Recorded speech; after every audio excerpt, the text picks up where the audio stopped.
Hello and hi. You know, it's been a while since we've gone on our field trip. Who's ready to go? Seatbelts, everyone! Please let this be a normal field trip.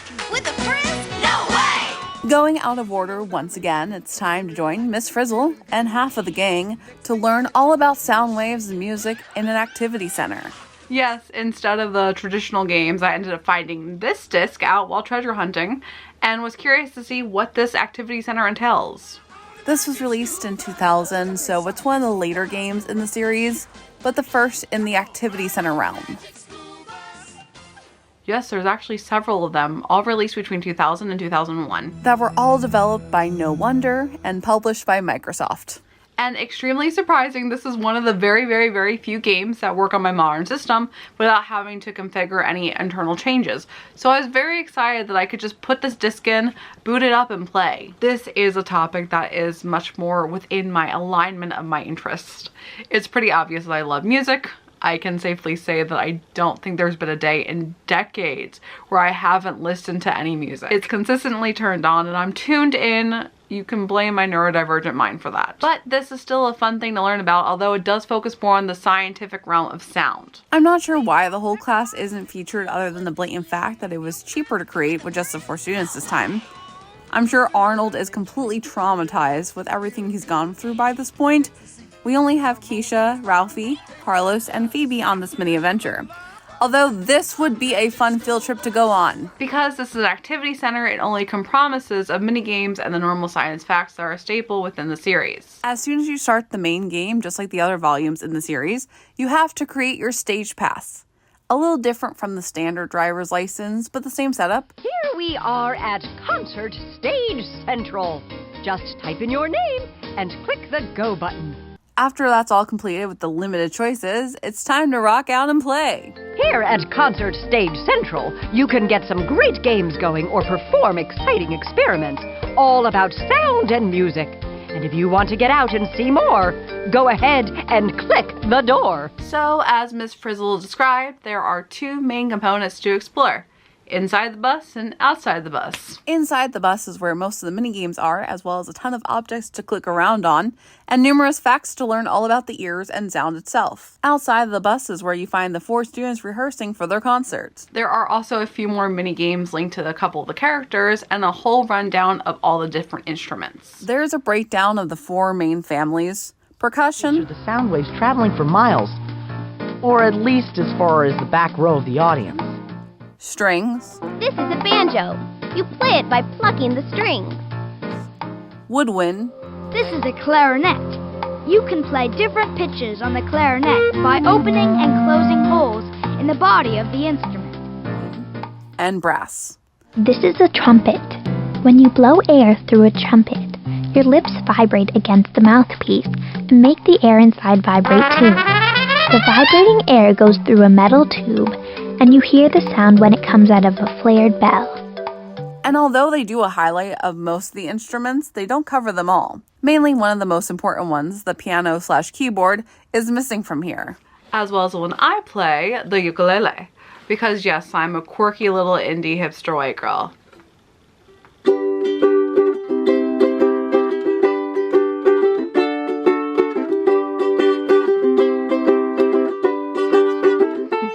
Also a microphone that you can use to record the sounds from all the instruments, which will be used later in one of the activities inside the bus, and some goggles that show off the different sound waves that the different instruments make.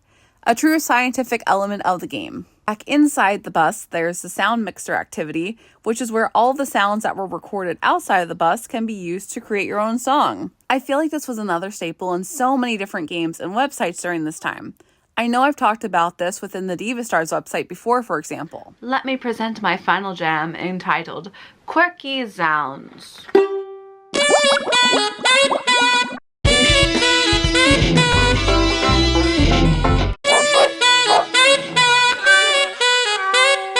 There's the Wild Waves experiment, which is basically an animated science demonstration showcasing how the sound waves look either slowed down or sped up using even more instruments.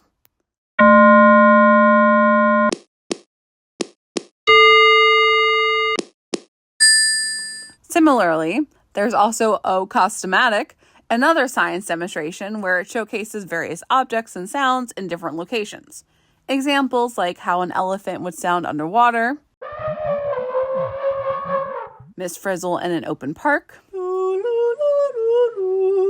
a basketball bouncing in the Grand Canyon,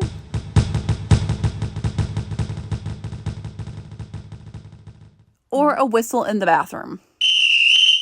You can mix and match all the sounds to see how each of them, well, sound in the various locations. Scrambled Sounds is your puzzle minigame in which there's 3 different levels of difficulty, easy, medium, or hard, and you have to put the picture together in order for it to make the proper sound. I played the hard level to make it more fair, and I even got stuck in a few places because of how easily all the elements of the picture blur together. And this is your reminder that, once again, this game is aimed for 6 to 10-year-olds. We used to be smarter as a society 20 years ago. The final Inside the Bus minigame is called In Your Ear, which is a Jeopardy knockoff clone featuring 3 different categories. Name that noise, what's missing, and where is it? There's also the same 3 levels, easy, medium, or hard to choose from. The categories are self-explanatory. Name that noise gives you 3 options in which you have to pick what sound matches the picture.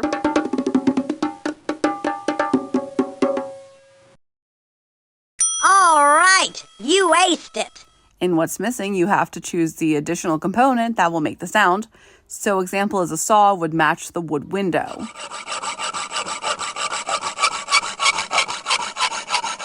And the where is it is the same component as the acoustic activity. Picking the place where you would hear the sound.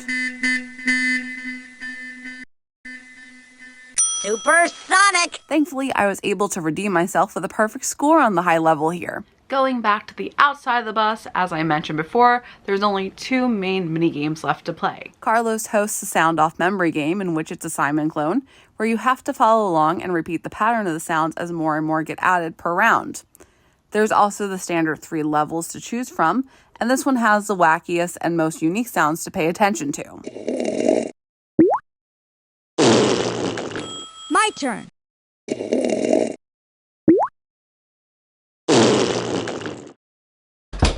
Finally, Keisha's game, The Power of Sound, is more of an arcade shooter style game in which you have to use her voice to break all the glasses. I don't know if that's a good thing, but let me try. Another standard 3 levels to pick from, and as the rounds progress, the more glasses you have to shoot at, making it more challenging.